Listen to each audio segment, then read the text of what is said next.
ஒரு கவிதையை நீங்க எவ்வளவு அழகா எழுதினாலும் அது வாசிக்கிற விதத்துல தான் அந்த கவிதை மேலும் அழகு பெறும். இப்போ பலர் என்ன பண்றாங்கன்னா ஒரே டோன்ல கவிதை வாசிக்கிறாங்க.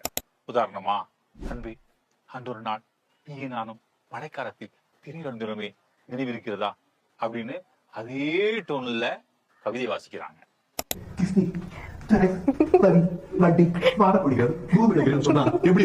இப்படி எல்லா கவிதை வாசினா அது கேட்ட கவிதை போலே இருக்கும். அந்த கவிதையை உணர முடியாது. இப்போ உதாரணமா பாத்தீங்கன்னா, காதலும் காமம் கலந்த கவிதை இருக்குல்ல, அந்த கவிதை எப்படி வாசிக்கணும்னா, விட்டு விட்டு தூறுமலையாய் தொட்டணைக்கவா, விட்டு விட்டு தூறுமலையை தொட்டணைக்கவா, நீ வெக்கப்பட கொஞ்ச நேரம் விட்டு வைக்கவா, பற்றுடம்பு கொண்டபட்டை கட்டவிழ்க்கவா, உன் கட்டுடம்பை காட்டு தீயாய் சுட்டணைக்கவா அப்படின்னு ஏக்க குரல்ல சொல்லணும். இதே இது முயற்சி சார்ந்த கவிதை இருந்துச்சுங்களேன்.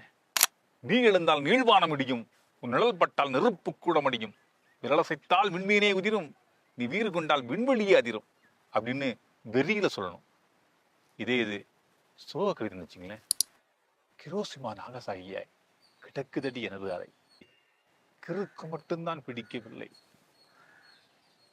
அது மட்டும்தான் சின்ன குறை அப்படின்னு குரல் உடைந்து கவிதை சொல்லணும்.